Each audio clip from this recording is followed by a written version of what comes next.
Isso é bom, né? Amém. Pode ficar à vontade. Glória a Deus, aleluia. Irmãos, é muita alegria estarmos aqui. É a segunda vez que estamos tendo esse privilégio, essa oportunidade de estar ministrando aqui junto aos irmãos. E eu me sinto muito à vontade aqui. A pastora Carla é alguém que nós conhecemos e já esteve ministrando na nossa igreja algumas vezes também. E é uma das pessoas que a gente conseguiu ter essa visão. Ela tem esse pensamento como nosso em relação à igreja, à ministração. Inclusive hoje, pastora, eu acho que eu talvez seja o primeiro domingo no ano que eu não estou na nossa igreja. O primeiro domingo.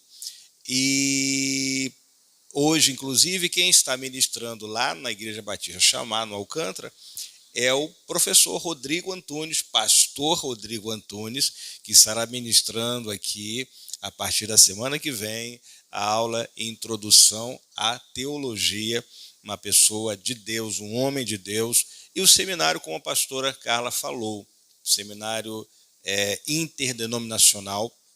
Nós já formamos muitos irmãos, muitos seminaristas, muitas pessoas que tiveram a visão ampliada.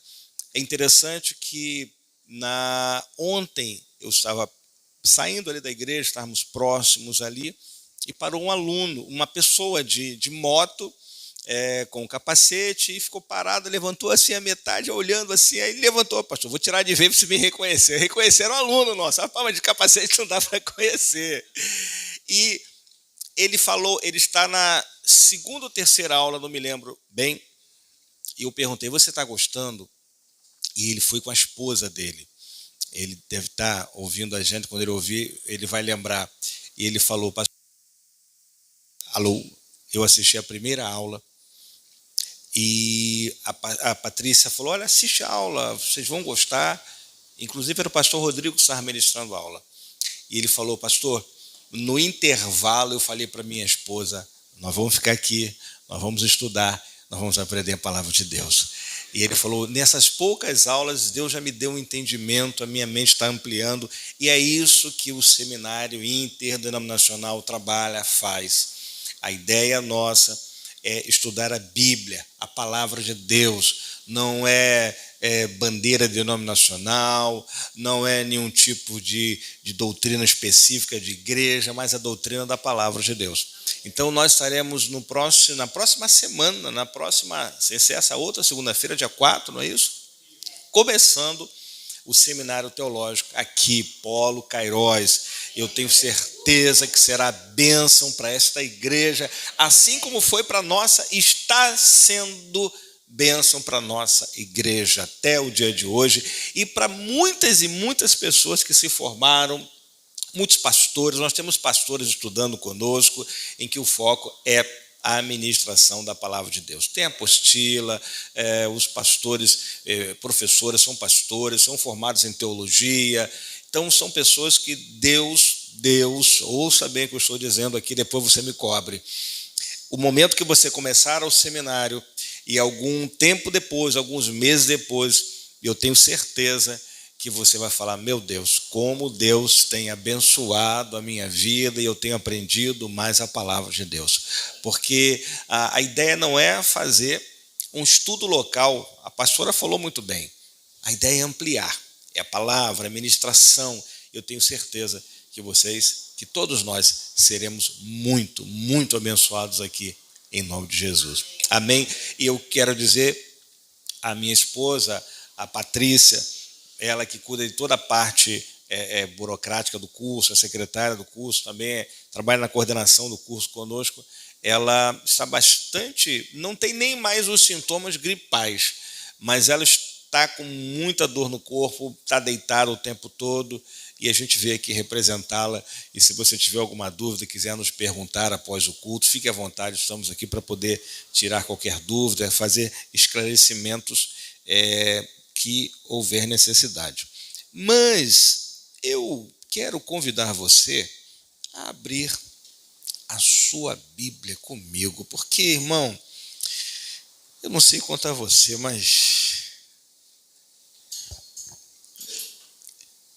a palavra é o que satisfaz a gente.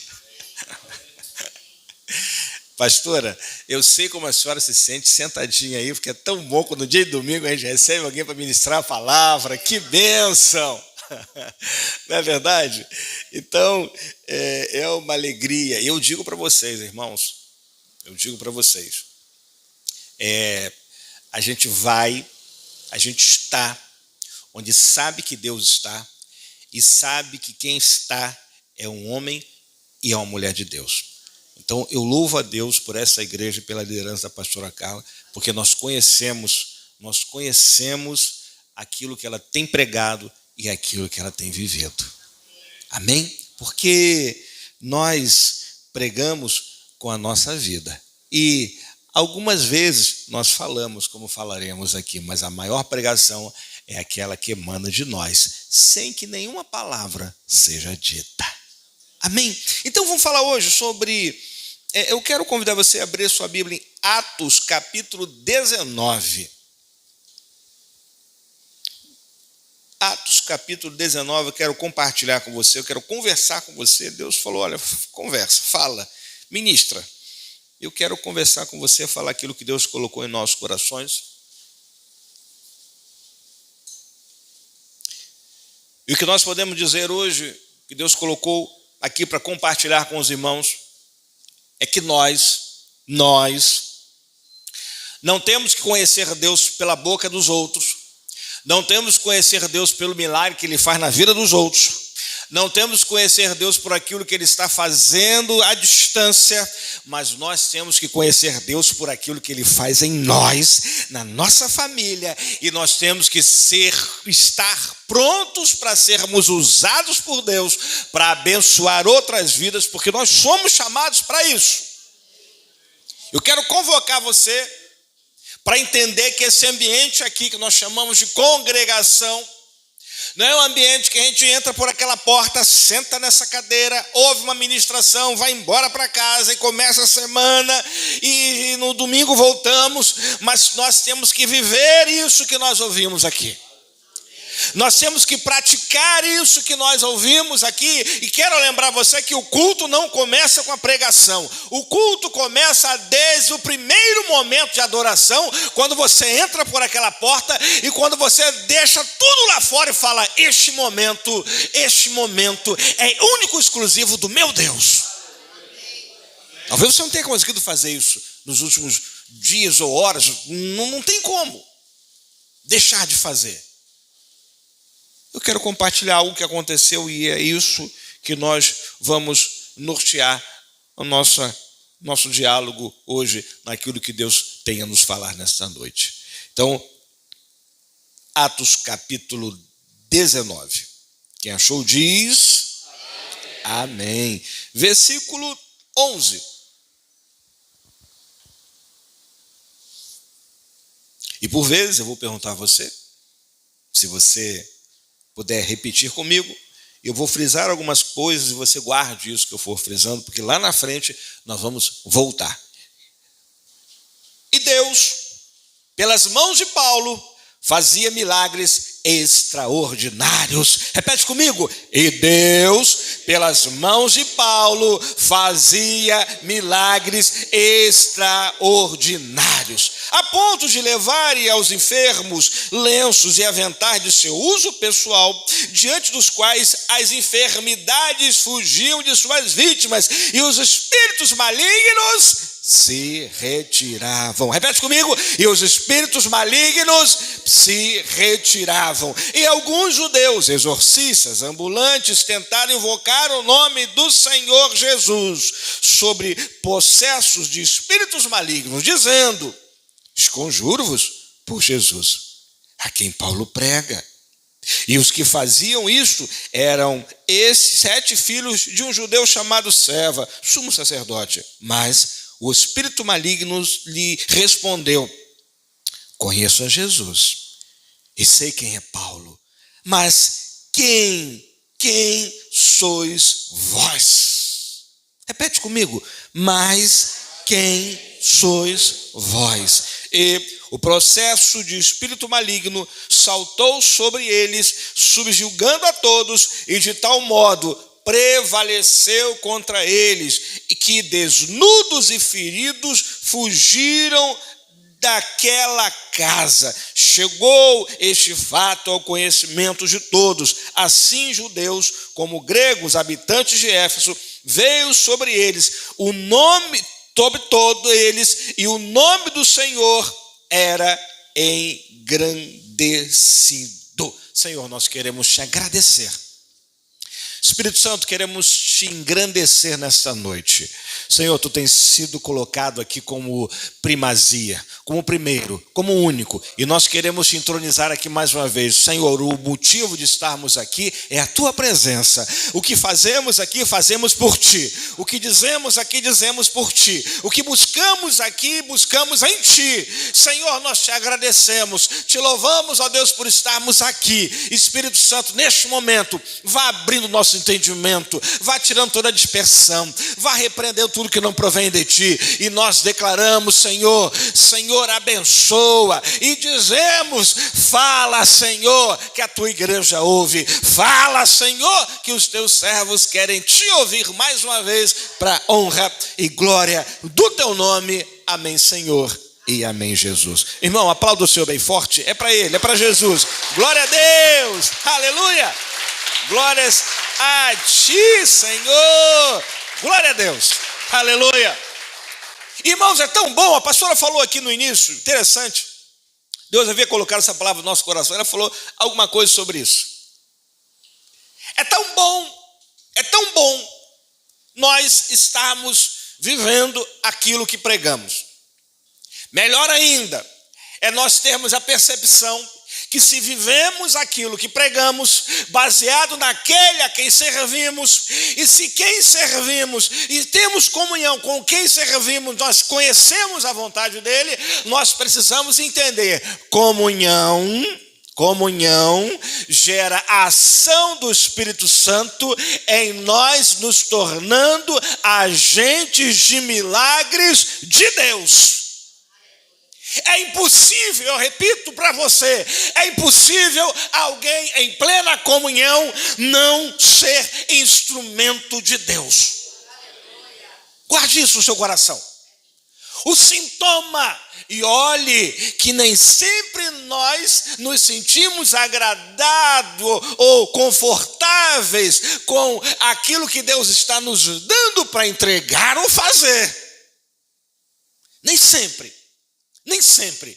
você vai ter o mel, você vai ter aquela coisa. Por quem disse que a obra de Deus é a coisa mais deliciosa do mundo? É um amor, é uma bênção, é alegria. Mas, meu irmão, nem tudo aquilo que nos dá alegria, que nós amamos, é algo sem esforço.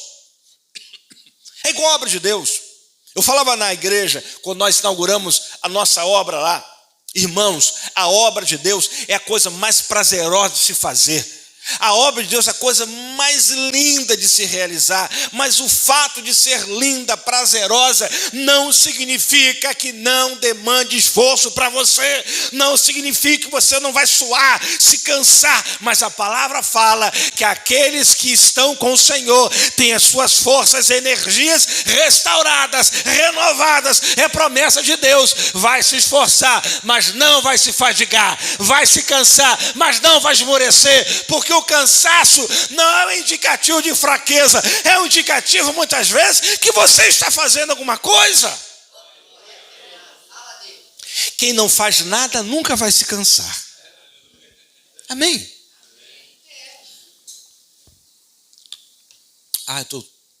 Aliás, uma das regras da produção, eu tenho isso comigo. Nunca chame alguém que não tem nada para fazer, que tem tempo de sobra para fazer alguma coisa que demande tempo, porque essa pessoa não está acostumada com isso.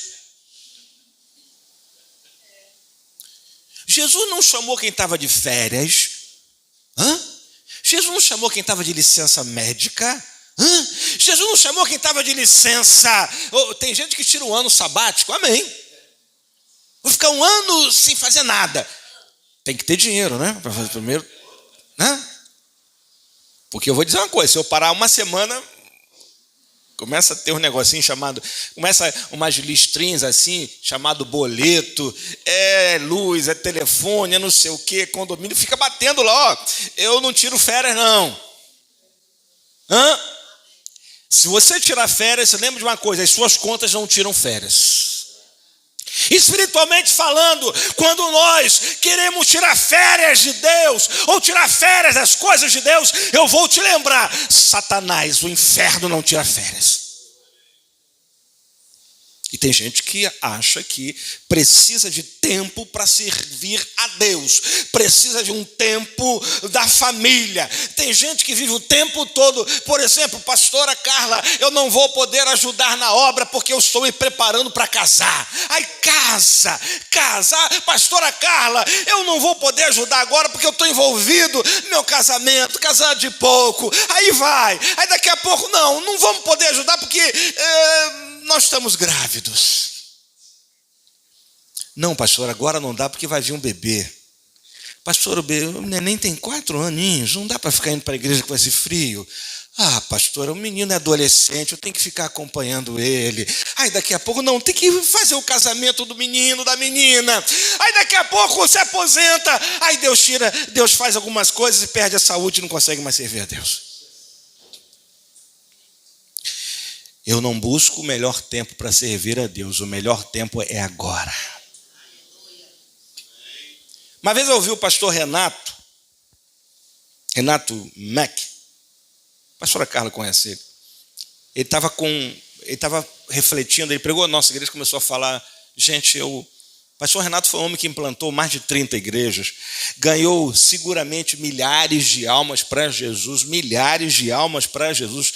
Ele é um homem muito usado no evangelismo. Ele na época falava, estou com 60 anos, eu estou me sentindo muito pouco relevante no sentido de estar fazendo a obra de Deus como fazia antes. A sensação que eu tenho é que eu não fiz muita coisa para Deus. Como é que pode? Uma pessoa que abriu mão da sua própria vida para pregar o evangelho, para implantar igrejas, para ganhar almas, e o sentimento dele era que ele não estava fazendo o suficiente para, pelo menos, retribuir alguma coisa, parte do que Deus fez por ele. Primeiro, irmãos, nada do que nós pudermos fazer irá retribuir aquilo que foi feito na cruz, porque aquilo que foi feito na cruz, nada pode pagar, não tem preço. Esse é o princípio. O segundo princípio é que, lembra do que a palavra fala? Que darei eu por todos os teus benefícios, Senhor? O que darei eu por todos os benefícios, Senhor? O que é que ele fala? Habitarei na casa do Senhor por longos dias. Por mais que você ache que está fazendo alguma coisa, nunca vai fazer o suficiente. Esse homem falava, gente, eu preciso fazer a obra, eu quero fazer a obra, eu quero fazer a obra, eu quero fazer a obra. E uma das características do homem e da mulher de Deus que se preocupe, que tem um chamado com a obra de Deus, é o sentimento de que por mais que ele faça, por mais que ele entregue, por mais que ele doe, nada disso está sendo suficientemente capaz de poder retribuir tudo que Deus faz por nós. Eu fico pensando, meu Deus, eu não faço nada para Jesus. Às vezes as pessoas olham para mim, pastor, você é muito ativo na igreja. Eu fico pensando no meu coração, Deus sabe disso, que eu não estou falando por falar. Meu Deus, eu não estou fazendo nada. Sabe quem está fazendo? É aquele missionário lá no leste europeu agora, que talvez seja sobrevivendo com meio salário mínimo, que algumas instituições enviam para ele. Aquela pessoa que está lá na Ucrânia agora, aqui está evangelizando, ganhando almas, esse sim está trabalhando. Aquele que está abrindo mão do seu mantimento para ir para a rua e compartilhar, repartir, como a igreja primitiva fazia, esses estão fazendo.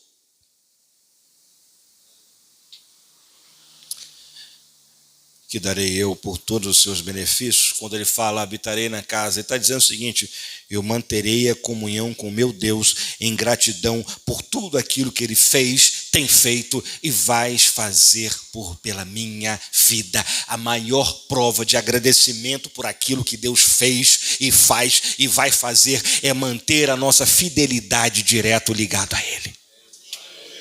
Deus não quer seu dinheiro, Deus não quer teu carro, tua casa, Deus não quer recursos financeiros. Deus quer de você uma coisa chamada fidelidade. E quando Ele perceber isso em você, quando Ele percebe isso em nós, é algo automático. As portas dos céus se abrem, as coisas acontecem porque nós não priorizamos aquilo que é material, aquilo que tem recurso financeiro. Nós priorizamos aquilo que vem do céu, o pão da vida. Irmão, lembra do povo no deserto? As pessoas estavam ali, já colocando em dúvida aquilo que iria acontecer sobre a vida deles. Estamos com fome agora. Esse povinho de Israel é uma bênção, né, irmãos? Opa, é por isso que a gente fala que a igreja é Israel de Deus, porque eu nunca vi nada tão parecido como esse ambiente chamado igreja. Irmãos, eu canso de ver pessoas curadas, câncer, tumores diversos, 1 mês, 2 meses atrás, e hoje, na atualidade, reclamando, porque Deus não abriu a porta de uma promoção, porque Deus não deixou comprar um carro, porque Deus não deixou fazer uma obra. Meu irmão, nós temos que ser gratos a Deus o tempo todo, porque a maior dádiva é essa que nós temos hoje, é de poder olhar para o nosso irmão e fazer isso, ó. Deus me deu mais um dia de fôlego de vida para que o nome dele fosse glorificado através da minha própria resistência. Levanta a cabeça. Para de olhar coisas pequenas. Igual o povo lá no deserto. Deus tira o povo com mão forte do Egito, faz milagres, abre mar, faz coisas tremendas acontecer, e o povo preocupado com coisas pequenas. Vou enviar algo para vocês do céu. E Deus mandou maná. Quero profetizar sobre a sua vida que Deus já mandou maná para você, para suprir a sua necessidade, para suprir aquilo que você está olhando, está falando, está nervoso, está preocupado. Pastor, mas é porque você não sabe o que eu estou vivendo. Já tive situações em que Deus fez milagre, mas dessa vez, meu irmão, dessa vez, da outra vez, da vez que virá, Deus é o mesmo. Os problemas poderão mudar, mas Deus é o mesmo. Deus é o mesmo. Aí ele fala assim, sabendo quem era o povo, como nós, o maná vai descer, mas fala para o povo, não guarda.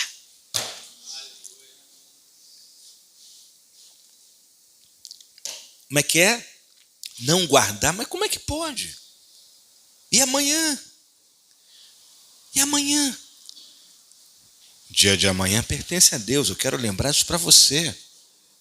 E tem muita gente que às vezes perde a bênção porque está num ambiente de adoração desse, como esse aqui hoje, e está pensando no que tem que resolver amanhã de manhã. Irmão, esquece amanhã. O dia é hoje. A bênção é agora. A bênção é agora. O dia de amanhã pertence a Deus. Entrega o teu caminho ao Senhor. Confia nele, meu irmão. E por que Deus fala? Não mexe. Não guarda, usa agora, para esse momento, porque isso é uma forma de Deus falar para as pessoas, vocês têm que viver a minha providência, o meu tempo, no meu tempo, na minha vontade. Se eu sustentei vocês até agora, eu vou sustentar até o último dia da vida de vocês. Deus não chamou o povo, tirou o povo do Egito para que eles morressem no meio do caminho, meu irmão. Deus não tirou você do lamaçal do pecado, não nos tirou da morte em vida para nos deixar perecer no meio da caminhada, meu irmão. O mesmo que te chamou é o mesmo que vai te sustentar até o final da sua caminhada. Então, sabendo disso, Jesus chama pessoas. Durante muitos anos, nós trabalhamos com evangelização. Eu costumo dizer que as pessoas hoje Há uma geração que não conheceu o que é o se entregar para o Evangelho, viver para o Evangelho. E muitas vezes a gente ia a campo e via as almas se convertendo. Eu digo para você que não há maior alegria, meu irmão, do que ver uma vida sem perspectiva, uma pessoa envolvida com drogas, com prostituição, uma vida destruída, uma família destruída, e Jesus entrar naquela vida, o Espírito Santo trabalhar naquele coração, de uma hora para outra, aquela pessoa começa a transformar-se. A metanoia, a mudança. O que é conversão? É você mudar o rumo. Como é que é o conceito aí da conversão? Você vai estar dirigindo, você vai virar uma rua à sua esquerda, você vai converter à esquerda. Converter à direita. A conversão é alguém que está num rumo em que Deus não quis que estivesse, ou não quer que esteja, mas o Espírito Santo, o nome de Jesus, o faz mudar a trajetória. E aquele caminho que era um caminho de morte, hoje é um caminho de vida.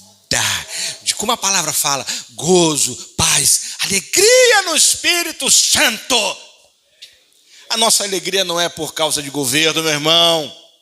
A nossa alegria não é porque a nossa conta está mais cheia ou lá guardadinha alguma coisa. A nossa alegria não é um emprego novo, não é a promessa de receber mais. A nossa alegria está baseada na nossa fé, que não está relacionada com situações físicas. A nossa alegria é incondicional. E o mundo olha para a gente e o mundo precisa ver em nós o reflexo da pessoa do Espírito Santo que há dentro do nosso coração. Porque o mundo se desespera. Mas sabe o que a gente faz? Sabe o quê? Ele espera em Deus. As pessoas se desesperam ao seu redor, mas você fica firme em Jesus. Fica firme em Jesus. A Bíblia fala que Jesus, ele está caminhando. Ele não vai na sinagoga procurar discípulos. Ele não vai em nenhum ambiente de alto padrão cultural, econômico da época para buscar discípulos. Ele não vai em nenhum tipo de trabalho específico para isso. A Bíblia fala que Jesus vai caminhando e vai observando um grupo de pessoas que ninguém dava nada por eles. Você consegue imaginar alguém que não fosse Jesus chamar Pedro para alguma coisa? Pensa aí. Pensa bem. Eu fico pensando assim, Deus usa cada um naquilo que ele o chamou. Paulo é o chamado apóstolo dos gentios, porque Deus aproveitou, o Senhor Jesus aproveitou as habilidades, aquilo que ele possuía e começa a trabalhar na vida dele. As cartas paulinas certamente não teriam o mesmo impacto do que, por exemplo, as cartas pedrinas. Você imagina Pedro escrevendo as cartas aos romanos. Porque não era esse o chamado de Pedro. Deus tem um chamado específico na vida de cada um que aqui está, e você não precisa ficar olhando a vida dos outros para ficar olhando, observando e sonhando ser igual àquele. Se você estiver na posição, Deus vai usar você naquilo que Ele enxerga de melhor, que só Ele vê. Porque às vezes a gente olha para nós mesmos e fala, meu Deus, só tu mesmo para conseguir enxergar potencial na minha pessoa. Não é isso. Ou só eu que penso assim? De repente sou só eu, né, pastora? Né? Eu acho que só eu, Jesus, meu Deus, só tu mesmo. Aí Jesus olha, estou falando Pedro como é o exemplo mais agudo daquela turma que seguia Jesus. Pedro é o exemplo mais claro daquela pedra. Pedro é pedra. É pedra. Tanto é que o pessoal confunde, né, Pedro como o Papa, né? É Petra. É Petra. Petra é Cristo. Petra, rocha. Jesus é a rocha. Pedro era uma pedra que precisava ser trabalhada, era bruto, era uma pessoa que mesmo caminhando com Cristo, como muitos de nós, que ainda na igreja, a gente dá algumas coisas, bota uma bola fora de vez em quando, a gente vai para um, faz alguma coisa que não deveria fazer. Esse era Pedro, como muitos de nós, mas a Bíblia fala que chega um momento que o Senhor Jesus começa a tratar Pedro profundamente.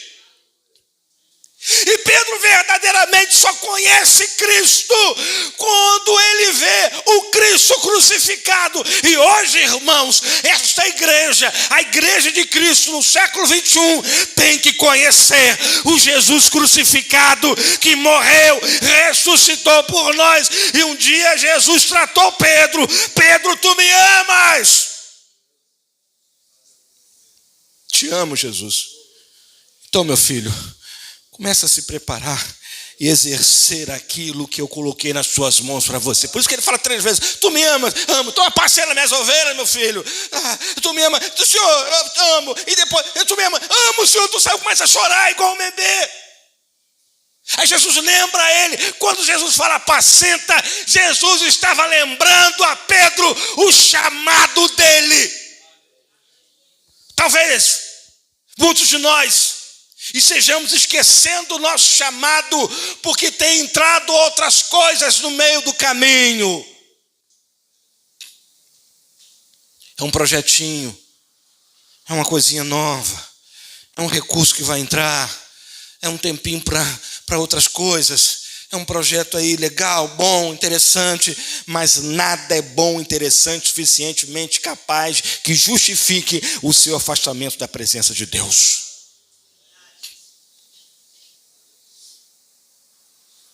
Esse mesmo Pedro, que conhece Cristo, quando ele começa a ver, não um Cristo que fazia milagres, não um Cristo que curava leprosos, não um Cristo que curava cegos, porque existem pessoas que estão na igreja porque estão acostumadas a ver só os milagres, mas não estão acostumadas ou ainda não enxergaram Jesus crucificado, que morreu por eles e vive depois a ressurreição, vive e está pronto para curá-los de toda doença emocional. Eu não sirvo a Cristo por aquilo que ele faz. As pessoas seguiam a Cristo, ele mesmo falava: essa multidão me segue pelos milagres que eu faço. Jesus não quer uma igreja, Jesus não quer ninguém que siga só por aquilo que ele faz. Jesus quer que nós o sigamos por aquilo que ele é. Volta lá para o começo, a gente nem evoluiu ainda. Jesus vai ver um camarada estranho, esquisito. Uma turma. Fica imaginando. Eu gosto de me contextualizar, pastora Carla. Na Bíblia eu gosto, desde garoto, que eu criado no Evangelho, acredite, quando eu tinha meus 8 para 9 anos, eu gostava muito de ler o Antigo Testamento, a parte do Êxodo. Eu gostava de ler muito sobre Moisés, sobre a história. E desde criança eu me via naquele ambiente. Me colocava ali. Eu fico pensando, você imagina Jesus olhando para Pedro ali, aquela turma, que eles eram, né, santos homens de Deus, mas aqui com todo respeito, mas eram umas figuraças aquela turma. Eram umas figuraças. Eu fico imaginando Jesus vindo, andando, olhando, observando, já no conhecimento daquilo que iria acontecer, de tudo que iria acontecer, observando. Aí olhou ali Pedro e tantos outros, e olhou Pedro, e Pedro totalmente focado nas suas próprias coisas. Aí Deus olha para aqueles homens e fala em palavras: olha só, vocês estão pescando, não é? É a nossa profissão pescar. Nós somos pescadores e a gente depende disso para viver. É o nosso ofício, é a nossa habilidade, é o que nós aprendemos, é o que vamos ensinar aos nossos filhos e os filhos dos nossos filhos. É isso aí. Jesus olha para eles e fala assim: olha, larga isso aí, vem que eu vou ensinar vocês, eu vou transformar vocês a se tornarem pescadores de homens. Por mais que você tenha um projeto grandioso, note, eu não estou aqui dizendo que você não deve projetar, planejar, estudar, ter o seu negócio, não é isso que eu quero dizer. Mas não há nada que seja tão grande, que ultrapasse o projeto de vida ministerial que Deus sonhou e coloca para você todo dia. Basta você aceitar, receber e viver. Quando eles falavam, nós somos pescadores, e Jesus falou, eu vou ensinar vocês, e vou fazer vocês pescadores de homens, ele estava dizendo o seguinte, olha, eu tenho um projeto muito maior do que aquilo que os olhos de vocês conseguem enxergar. Eu tenho um projeto muito maior. Vocês vão pegar peixes, vocês vão extrair a vida do mar para vocês subsistirem, mas eu vou ensinar, eu vou mostrar a vocês a trazer a vida para pessoas que estão mortas. Eles tiravam a vida do mar, eles tiravam o alimento para ter vida. E quando Jesus fala, vocês vão ser pescadores, ele estava dizendo de homens, vocês vão fazer o inverso. Vocês não vão alimentar gente viva, vocês vão dar alimento para gente morta para transformar em vida. Aí não tinha ninguém ali de férias espirituais. Não tinha ninguém ali que ficou chateado porque o irmãozinho sentou no lugar dele e foi reclamar com a pastora. Amém ou não? Não aqui, por favor, né? Em outros lugares, né? Teve ninguém que ficou de cara feia porque o pastor passou e não apertou a mão. Também não aqui, lá na nossa. Não teve ninguém que de repente se empolgou. Pastora Carla, deixa que eu vou limpar a igreja. Deixa que eu vou fazer isso. Essa obra é comigo, pastor. Aí no primeiro dia olhou. É muito trabalho. Deixa a pastora fazer, porque eu acho que eu não tenho jeito para isso. Deus chamou aqueles homens. E é bem verdade que no momento que Jesus estava com eles, eles viveram os milagres, eles viveram aquilo que eles podiam ver em Jesus, mas eu sempre digo, verdadeiramente, aqueles homens foram transformados efetivamente após a ressurreição. Isso quer dizer o seguinte, nós não temos que viver o Cristo de milagres, nós temos que viver o Cristo ressuscitado, aquele que morreu por nós. Nós temos que viver esse Cristo que Paulo fala, que ele cresça e eu diminua, eu não mais vivo, mas Cristo vive em mim.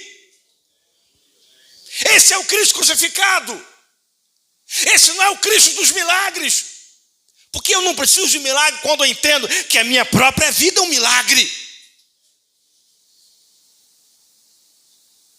Pessoas falam, nós temos que viver por sinais. A Bíblia fala, irmãos, que os sinais seguirão os que creem. Eu não tenho que ver sinal para crer. Tem crente vivendo de sinal de Deus. Deus tem que me dar um sinal. Deus tem que me dar um sinal. A Bíblia não fala isso não.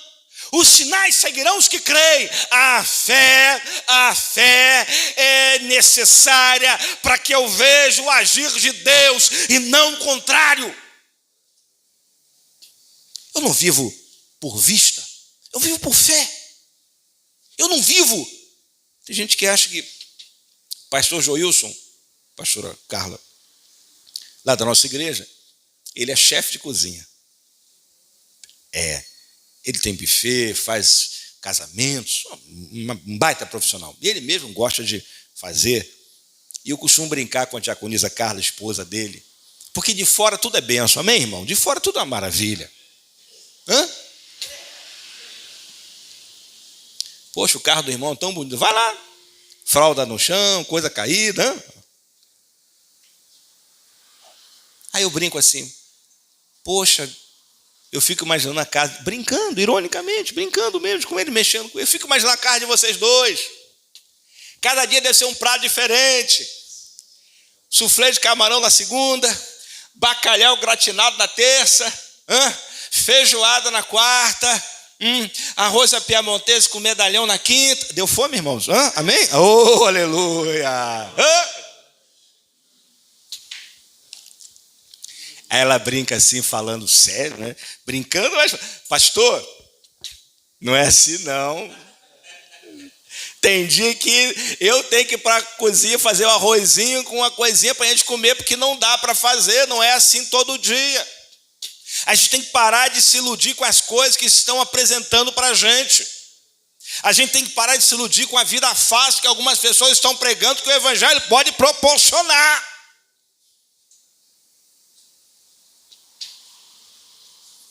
Quando eu era garoto, meu avô foi fundador de igrejas na região dos Lagos. E eu lembro, pastora, com 4, 5 anos, ou aquilo que a minha memória me permite dizer, mensurar em termos de idade, a alegria nossa era sair para as igrejas e andava. A gente hoje está tudo muito cômodo. Eu lembro que eu via meus parentes, os irmãos da igreja, visitar outra igreja. E sabe quanto tempo que eles andavam? 1 hora e meia, 2 horas para ir e o mesmo tanto para voltar. Eu lembro que eu ficava num cavalo, a gente botava no cavalo, que eu era criança, eu ficava só olhando. É um evangelho que as pessoas parecem que esqueceram a essência dele.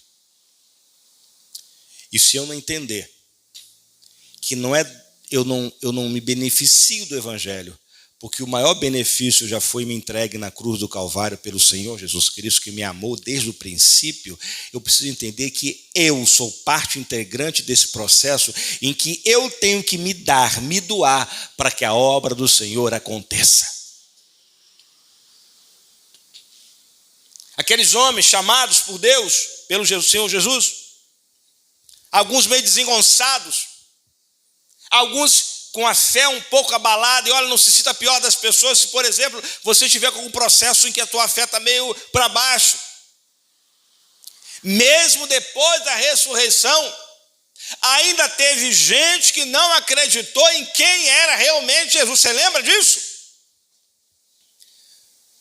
Primeira vez que Cristo aparece após a ressurreição para os discípulos reunidos numa casa, ele entra, o pessoal se assusta, porque ele não bateu na porta, não entrou pela porta, ele entra, chega, e a primeira coisa que Cristo fala para aqueles homens ali reunidos naquela casa, após a ressurreição: paz seja convosco. Paz seja convosco. E aí eu lembro para você que a paz de Cristo é a paz que excede todo entendimento. A turma ficou ali, meu Deus, é Jesus. Jesus, eu fico imaginando, que coisa linda. Mas tinha umzinho que não estava. Estava cansado, foi para casa, trabalhou muito. Foi ver o jornal da noite. Foi ver algum filme. No dia de culto foi passear. Claro que isso é raro, né? Amém. No dia de culto fazer alguma coisa.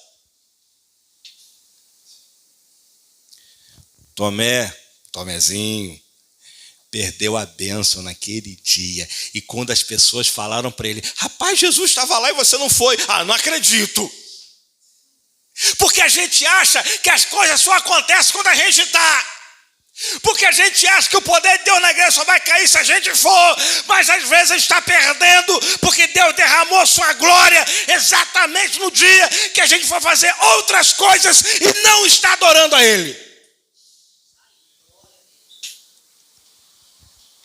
Aí, o crente fora do contexto, ele parece um peixe fora d'água. Já viu crente que some da igreja? Quando ele chega depois de 1 mês, 15 dias, ele fica igual furitivo, assim, escondido. Hã? É assim mesmo, repara só. Pastor, meu irmão. Aí, opa, pastor. Aí a gente não aguenta, né? Porque crente é uma benção, né? Tá sumido, irmão! Aí o bichinho chega a gaguejar. Não. Não faça como Tomé. Tomé estava fazendo o que naquele dia que não estava ali onde Deus estava? Onde Jesus estava? Aí, por causa dessa ausência de comunhão, vem um monte de doenças espirituais, vem um monte de mazela. E a principal é a falta de fé. Pode ver isso. A própria Bíblia, num conceito muito claro, que eu sempre repito, a fé vem pelo ouvir e ouvir a palavra de Deus. Não tem jeito. Se não está na igreja, não está ouvindo, por mais que o YouTube, o Facebook, as redes sociais sejam um instrumento poderoso para propagar o evangelho, irmãos. Na nossa igreja mesmo, pessoas enfermas, pessoas de idade, nós aconselharmos, olha, pessoas que têm comorbidade, vai estar passando a filmagem, vai estar passando o culto, fica até Deus poder te dar condições. Mas salvo esse tipo de situação, não é a mesma coisa. Não é a mesma coisa. E a Bíblia fala que naquele momento, Tomé não estava, é a mesma coisa com a gente. A fé vem pelo ouvir a palavra de Deus. E se você está longe da onde a palavra de Deus está emanando, está saindo, a sua fé vai começar a esmorecer, ficar fraca. Aí qualquer coisinha vai balançar você, meu irmão. Irmão, quanto mais oramos, quanto mais buscamos, quanto mais estamos em comunhão, quanto mais estamos na presença de Deus, na casa de Deus, ouvindo a palavra de Deus, mais firmes na fé estamos. A primeira consequência da ausência da presença da pessoa junto aonde Jesus está é a falta de fé. A pessoa não acredita mais em milagre, a pessoa não acredita mais que as coisas podem acontecer favoravelmente para ela, a pessoa não acredita mais que Jesus pode fazer coisas sobrenaturais no meio de um culto. Irmão, você não vai no culto? Não, não vou não. Mas por que você não vai? Não, porque... é a mesma coisa o culto. O culto da última vez que eu fui não estava muito bom, muito legal não, mas o culto não foi feito para você, é você que presta o culto. Se o culto não está legal, a culpa é tua, meu irmão, e não de quem está aqui, não de quem está sentado do teu lado, não de quem está louvando. O nosso culto é prestado, não é dado para você. Eu não venho para assistir, eu assisto um filme, eu assisto uma peça teatral, eu assisto um concerto, eu assisto um festival de música, mas eu não assisto culto, eu presto culto. Porque se eu não entender que o que eu estou fazendo aqui está sendo feito por um Deus vivo, que está aqui nesse lugar, o meu tempo está se perdendo. Eu não estou aqui observando um personagem, um filme, uma imagem. Eu estou aqui tributando, adorando, entregando o meu sacrifício, que é a minha própria vida, para alguém que está ao meu lado. Cristologia, vocês que farão o seminário verão isso. Quando eu dou aula em cristologia, bibliologia também, eu gosto de falar a seguinte frase: a Bíblia é o único livro que você lê com o autor do seu lado, para tirar dúvida. A Bíblia é o único livro que, ao abrir, você tem liberdade para perguntar para quem escreveu: eu não estou entendendo, me explica isso aqui. Você tem feito isso? Talvez você não esteja fazendo porque você simplesmente não está abrindo para conversar com o autor dela.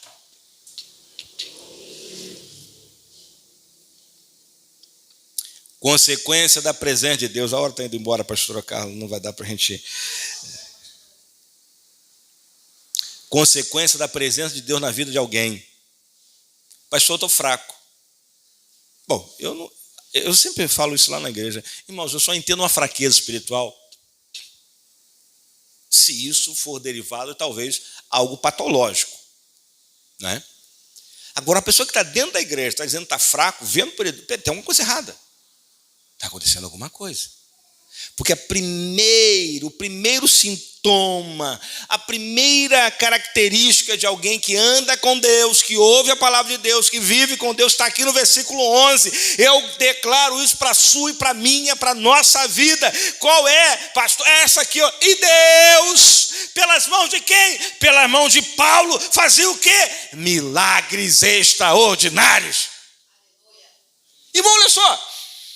Tem coisas que a gente olha na Bíblia e fala, meu Deus, só Jesus mesmo fazer isso. Milagre não é uma coisa tremenda, amém ou não? Agora está falando milagre extraordinário. Além de milagre extraordinário. Porque, irmão, era peça de roupa que encostava, era curado. Eram coisas extraordinárias que aconteciam, porque aqueles homens, especificamente Paulo, mas a Bíblia é bem ampla, e nesse caso fala de Paulo, mas eu quero lembrar você que naquele tempo da igreja primitiva, aqueles homens e mulheres, os mártires, os pais da igreja, os apóstolos, os homens que se entregaram para Cristo, por Cristo, pela obra de Deus, esses homens, eles eram usados por Deus de maneira extraordinária. E por que, meu irmão, que hoje não existe mais? Existe sim. E quando Deus olha, e por isso que a Bíblia fala que Deus olha e busca verdadeiros adoradores que o busquem, o adorem em espírito e verdade. Basta alguém querer, basta alguém estar pronto, basta alguém estar preparado, que os milagres podem acontecer. O milagre não aconteceu lá no passado somente, não. Jesus continua curando, restaurando, transformando, e o principal, Jesus continua fazendo a maior cura que alguém pode ter, que é a cura da alma. Lembra do paralítico de Cafarnaum? Irmão, às vezes a gente está igualzinho aquele homem, né? A gente não consegue nem andar mais. Mas eu quero profetizar para você que se você estiver meio fraquinho, eu quero declarar que assim como aqueles homens carregaram aquele homem lá de Cafarnaum, içaram ele pelo telhado, alguém vai te ajudar. Mas se alguém não te ajudar, eu profetizo que o próprio Senhor Jesus vai te pegar pela mão, te levantar e vai te trazer para perto dele. E Deus, pelas mãos de Paulo, fazia milagres extraordinários. O que está faltando para você ser usado por Deus, meu irmão? O que está faltando para você ver o poder de Deus sendo derramado de maneira sobrenatural sobre a sua vida, meu irmão? E seguindo aqui, por causa do tempo, a ponto de que o milagre é tão grande que eles levaram os enfermos, lenços, aventais de uso pessoal, diante dos quais as enfermidades fugiam de suas vítimas e os espíritos malignos se retiravam. Irmão, pastor, não aguento lá em casa tem uma pressão maligna muito grande. Eu vou esperar a pastora ir lá para orar, vou marcar para alguém ir lá orar. Meu irmão, se você está investido da glória, do poder de Deus, do Espírito Santo de Deus, eu declaro para você, eu te digo que está na palavra de Deus. Chega na tua casa, chega no teu quarto, lá onde teus filhos dormem, lá no teu leito, na sua casa, e impõe as mãos, porque a autoridade de Deus que há sobre a sua vida, pelo poder de Deus, os espíritos malignos terão que bater em retirada, porque é o que a palavra fala. Quem está cheio do poder de Deus, além dele fazer milagres através de você, espírito maligno nenhum vai ficar no teu caminho.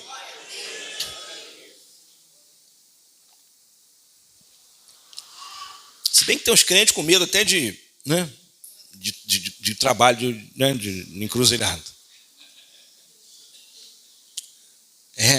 Não, está exagerando, pastor, pelo amor. Eu trabalhei fazendo com equipes de manutenção e a turma tinha que limpar os trabalhos que eram feitos lá, né? Uma vez o encarregado, ninguém quer tirar o negócio, não. Como é que não quer tirar? Não, o pessoal está com medo. Tinha umas 6 ou 7 pessoas. E dessas 6 ou 7 pessoas, talvez 5 eram crentes. E sabe quem tirou? O que não acreditava em nada. Foi lá e tirou e pronto.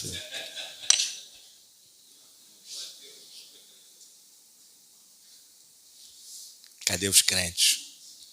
Crente dentro da igreja é fácil. Crente com paletó bonitinho, roupinha. É uma benção, né? Opa! Somos sal. Sal dentro do saleiro muda alguma coisa na comida? Não. Ele tem que sair para poder fazer a diferença. E se a Bíblia fala que somos o sal da terra, é porque nós faremos a diferença nessa terra. E aí fala, alguns judeus, eu quero dizer para você o seguinte: quando Deus começar a usar você, Satanás, além de ficar furioso, além de ficar com raiva, vai ter gente que vai tentar te imitar. Vai ter gente que vai tentar fazer de maneira torta o que você faz. Vai ter gente que vai pensar que o que você faz para Deus é fácil e só depende de técnica, só depende de metodologia. É aquela turma aí dos nada contra, mas também nada a favor, né? Da turma dos pastores coach, que o pessoal acha que é só estudar, pegar um monte de técnicas, gerenciar uma igreja, mas se não tiver unção, nada vai acontecer. As pessoas olharão você e verão você fazer coisas para Deus e vão tentar fazer. É comum, irmãos, a gente que está no evangelho há um tempo, infelizmente isso acontece. Pessoas são levantadas por Deus para fazer alguma coisa, e toda vez que alguém se levanta na igreja para fazer alguma coisa, irmão, o inimigo não fica satisfeito e ele tenta fazer coisas para desestimular, para enfraquecer, para magoar. E ele não vai usar o sujeito que está lá fora, ele vai usar a pessoa mais próxima de você. E muitas vezes a pessoa que está atacando você, usada pelo inimigo, a verdade, mas essa pessoa, ela ataca você porque ela gostaria de fazer a mesma coisa que você faz, mas ela não tem unção e dom para fazer isso. O dom que Deus te deu é para você. É por isso que é tão complicado negligenciar dom, meu irmão, porque o dom é tão valioso que ele deu um para cada um, especificamente aquilo que você faz, ninguém mais fará. Pode fazer igual, parecido, pode fazer melhor ou pode fazer pior, mas nunca fará aquilo que você foi determinado para fazer. Lembra disso. Ah, se eu for embora, Deus vai ter outra pessoa. Vai fazer sim. Mas o que você tinha que fazer, você negligenciou. Você abriu mão daquilo que Deus colocou para você. E a Bíblia fala que as pessoas olhavam esses milagres acontecer e acharam que era fácil. Um dia desse não tem algum tempo já. Grupo de WhatsApp de pastores, porque olho, misericórdia. Quando me botam, eu tento sair assim de fininho, porque só Jesus. Ainda estou em uns 4 ou 5 ainda. Enfim. Aí estava lá, botaram uma chamada lá. Você que não é reconhecido em seu ministério, você que ainda não tem a sua credencial, venha neste sábado e nós faremos um curso. E após esse curso, um dia você vai sair com a sua credencial de pastor e o seu certificado de ministro do evangelho.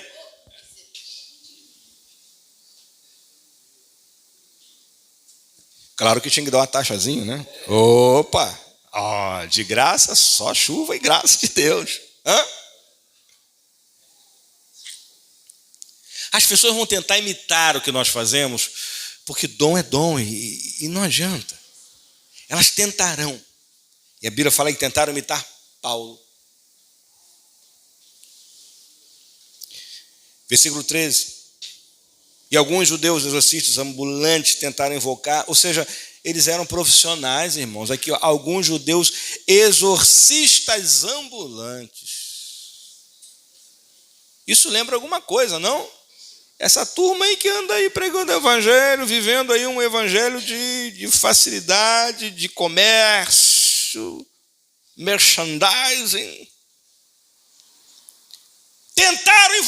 Tentaram invocar o nome de Jesus. Tentaram. Porque sem unção não tem ação do Espírito, entenda isso. Sem unção não tem a ação do Espírito Santo. Sem unção não tem ação. Tentaram invocar o nome do Senhor Jesus sobre os espíritos malignos, dizendo: as pessoas tentarão técnicas verbais.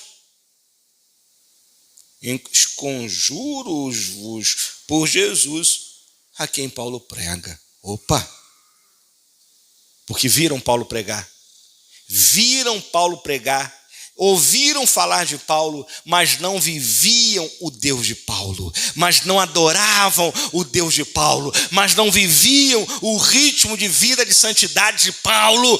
Queriam ter o que Paulo tinha, mas não queria pagar o preço para ter e ser quem ele era.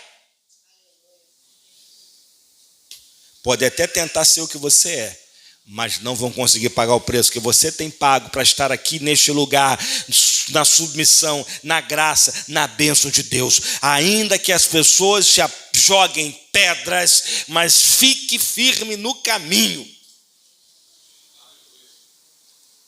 Os que faziam isso eram 7 filhos de um judeu chamado Serva, sumo sacerdote. Viviam, o que significa isso? Eles achavam que por viver uma religiosidade, por ouvir o Pai fazer aquilo, ou pregar, falar, técnicas, queriam adquirir por aquilo que eles ouviam, mas o espírito maligno lhes respondeu. Isso aqui é hilário, irmãos. Cômico se não fosse trágico. Eu fico imaginando eles. Sabe aquela coisa legal? Já foi pegar um cachorro que você está com medo? Fico imaginando esse pessoal em cima, expulsando demônio. Oh, sai. Sai logo, hein? Ó, tô mandando, hein? Tô mandando, hein? Sai pra lá. Aí o capeta, né? Usando um possesso. Ó, conheço Jesus. Tem que conhecer Jesus. Conheço Jesus. E sei quem é Paulo. No mundo espiritual, irmãos, os espíritos malignos conhecem Jesus, mas ele também conhece a nossa vida e conhece o nosso proceder, e vão bater em retirada ou não, dependendo daquilo que nós somos ou deixamos de ser para Deus. E o mais hilário foi isso aqui. Tá, conheço Jesus. Sabemos quem é Paulo. Vocês são quem mesmo? Aí eu, peraí. O possesso de espírito maligno saltou sobre eles, subjugando a todos, de tal modo prevaleceu contra eles e desnudo descobriu-os, mostrou-lhes as vergonhas, e feridos tiveram que fugir, nus, sem roupa, com as vergonhas expostas. Por quê? Porque lidaram com o inimigo sem a graça e o poder e a unção do Espírito Santo sobre a vida deles. Não basta conhecer Deus pela pregação da pastora Carla. Não basta conhecer Deus pela ministração do pastor Josimar. Você tem que conhecer Deus pela vida que você leva com Ele. Fugiram. E todo mundo conheceu este fato. E isso acabou servindo para que o nome de Jesus fosse glorificado. Quero dizer para você nessa noite que Jesus nos chamou. Não foi para que dessemos mau testemunho. Não foi para que ficássemos em fraqueza o tempo todo. Mas eu quero lembrar desde o início. Jesus chamou você, assim como ele fez com os discípulos. Não deixe de servir a Deus porque você não tem tempo. Faça o tempo, porque o mais importante é você ter tempo para quem te dá tempo para viver. A gente tenta construir nossa própria vida, sabe? Aí vou montar, vou organizar. Esquece que sem Jesus não tem vida nenhuma para a gente montar. Estou construindo a minha história, pastor. Cansei de ver gente no ápice, a 1000 por hora. Jesus derrubar. Mas não por maldade. Porque, pense bem, irmãos. A visão de Jesus. Uma pessoa morando na Vieira solto, muito bem, carrão, viajando toda hora, conta bancária gorda, mas indo para o inferno. Ou essa mesma pessoa no leito, mas no leito lembrando dele, o que você acha que Jesus vai fazer? Vai permitir que você vá direto para a perdição? Ou vai criar situações para que você lembre que ele existe? A gente, nessa vida de pastor, a gente vê muitas coisas boas ou muitas histórias, acontecimentos bons, mas infelizmente a gente também tem histórias tristes, muitas delas relacionadas à negligência com Deus. Eu lembro de uma senhora que era obreira na igreja, na época, os seus 50 e poucos anos, e ela simplesmente estava tudo muito bom. Marido bem empregado, funcionário de uma estatal, uma filhinha linda, enfim. E ela deixa de ir, não briga, não faz, deixa de ir. E o tempo passa. Eu saí daquela congregação, fui para uma outra, e depois eu reencontro aquela irmã. Eu estava de volta àquela mesma congregação anos depois, não sei quantos anos depois, sei lá. Acho que uns 6, 7 anos depois eu volto para aquela congregação. Eu recebo um pedido para visitar uma pessoa no hospital. E quem era? Ela que era a irmã que havia sido nossa ovelha há anos atrás. Exatamente no leito, ela faz aquilo que ela deveria ter feito antes de entrar no leito. Ela fala: pastor, eu quero voltar para a minha igreja. Eu nunca deveria ter saído de lá da comunhão com o Senhor. Não era igreja local, simplesmente que ela falava, ela estava falando da comunhão que ela perdeu. Mas o referencial era a igreja nossa, a igreja local. Então eu quero voltar, pastor, eu nunca deveria ter saído daqui. Como eu estou arrependida, a gente orou, irmã, vamos orar por você. E aí nós oramos por ela. Ela se reconciliou ali com o Senhor, enfim. Mas tinha um pequeno detalhe. Não era plano de Deus que ela voltasse. Ela se consertou. E um mês depois, nós tivemos a notícia que Deus recolheu aquela irmã. Por que esperou ir para o leito para poder dizer que sentia falta de Jesus? Por que esperou passar por adversidade para lembrar como é bom estar na casa de Deus? Irmãos, eu encontro gente. Essa semana eu ministrei para uma pessoa que trabalha comigo na obra na minha casa. Eu falei para ele, Deus falou comigo no meu coração. Falei: olha, Deus está mandando falar a você que você tem que voltar logo. Eu falei algumas coisas ali específicas e ele falou: pastor, eu ontem tive um sonho relacionado à sequidão, relacionado à fome, relacionado pelo que ele estava falando, ele estava vivendo na grande tribulação. A igreja subiu e ele ficou. E eu falei: você precisa voltar. E ele fala: eu quero voltar para Jesus. Irmãos, o que nós estamos vivendo aqui é único.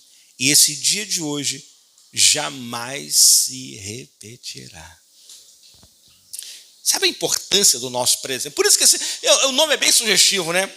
O presente é o presente de Deus para que eu possa fazer o que quiser com o meu dia.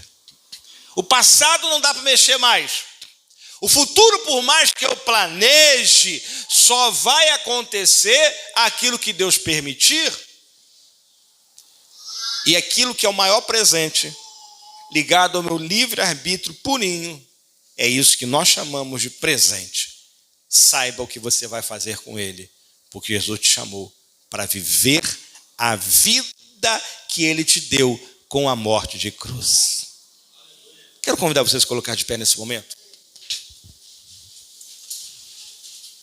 Jesus chama aqueles que ninguém daria nada, aqueles que ninguém faria nada, mas ele vê potencial.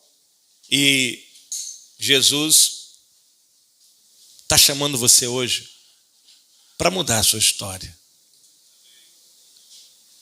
Eu quero, com licença da pastora Carla, chamar, se tem alguém que gostaria de orar nesse momento, para que Deus possa mudar a sua história.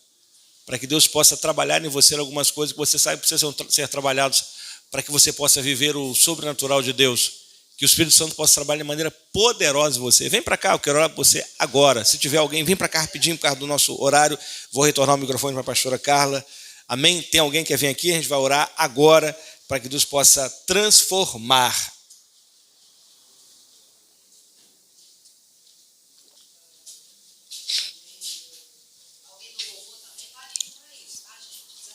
Vem para cá, pode vir. Eu sempre digo assim que há momentos que a gente tem que ser corajoso, mas não é para os homens verem, não. É para o nosso próprio coração entender que nós dependemos de alguém que é muito maior do que nós, é Jesus Cristo. E toda vez que a gente sai dessa cadeira e reconhece isso, eu creio muito que Deus faz milagres de maneira sobrenatural. Não sei como é que está a sua vida agora, mas eu digo para você, eu acredito muito pouco que só tenha 2 pessoas aqui que precisam tomar esse passo diante de Deus. Mas a gente não pode perder tempo por causa do nosso horário. O tempo está indo embora, o tempo não para, o tempo passa muito rápido. E daqui, olha, alguns dias atrás, irmãos, eu estava com 20. Amém? Pastor. Foi logo ali, eu estava com 20. Passou rapidinho, quando acordei, pronto, 50. Oh, meu Deus. Não permita que o tempo passe, você olhe para trás e fale que você se arrependeu dos dias que viveu, porque você sabe que não se entregou ao seu Deus que te deu vida e tem sustentado você e a sua família. Vem para cá, se tem mais alguém, vem para cá. Vamos orar. Vem, hoje pode ser o dia da sua mudança. Não é por minha causa não, hein? Amém? É pela sua fé. Não é por minha causa não. Cadê você? Eu lembro que uma vez eu estava na igreja do meu tio e houve uma pregação sobre missões, sobre ganhar almas, sobre se entregar para a obra de Deus. Eu tinha meus 16 anos, já era evangélico, já era menino na igreja, mas eu senti um chamado tão grande de Deus para estar ali na frente. Eu fui. Eu lembro que fui apenas eu, uma igreja cheia, eu e mais uma jovem, mais ou menos na minha idade. Bem, eu de coração me entreguei, falei: Senhor, eu quero me entregar, eu quero fazer a tua obra, eu quero retribuir tudo que tu tem feito por mim, eu quero ver as almas se rendendo. Foi essa minha oração, muito simples. E Deus nos permitiu se envolver na obra dele. E aquela menina que estava ao nosso lado, ela se tornou missionária na África. Anos 80, a África era o lugar em que a maioria dos missionários da minha geração queria ir, e foram. Então ela foi missionária na África e eu trabalhei com missões aqui no Rio de Janeiro. E Deus nos deu oportunidade de se envolver na obra dele. Aquilo que você pedir a Deus em verdade, e se for da vontade dele, vai acontecer. Mas antes de mais nada, faça igual aqueles discípulos, sigam a Jesus sem olhar atrás.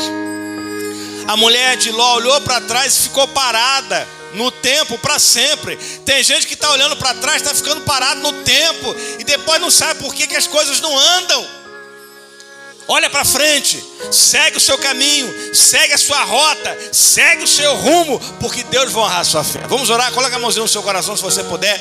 Pai querido, Pai amado, neste momento nós queremos ministrar cura sobre esses amados irmãos que estão aqui. Cura para a alma, cura para sentimentos, cura para situações que talvez tenham parado, tentado brecar, tentado fazer com que o desânimo chegasse, batesse. Mas em nome de Jesus, eu quero declarar em nome de Jesus, ó Deus, que o teu Espírito Santo vai trabalhando no coração de cada um, vai restaurando sonhos e projetos, vai tirando todo impedimento, toda ausência de fé, toda fraqueza espiritual, toda debilidade emocional. Espírito Santo, visita agora, vai tratando corações aqui, vai restaurando, em nome de Jesus. Nós decretamos vitória, nós profetizamos vitória. Senhor Jesus, eu declaro agora que famílias serão restauradas, restauradas, casamentos restaurados, falta de fé, falta de amor, falta de harmonia. Senhor, nós queremos repreender tudo isso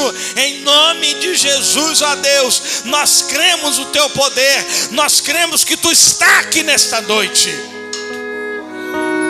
Espírito Santo, nós te louvamos, nós te agradecemos, e eu profetizo para cada um que aqui está, em nome de Jesus, que a vida deles nunca mais será a mesma em Jesus, porque eles estarão se entregando para que tu possa usá-los como instrumento da tua vontade, como instrumento da tua glória, do teu querer, e o teu nome seja glorificado através da vida deles.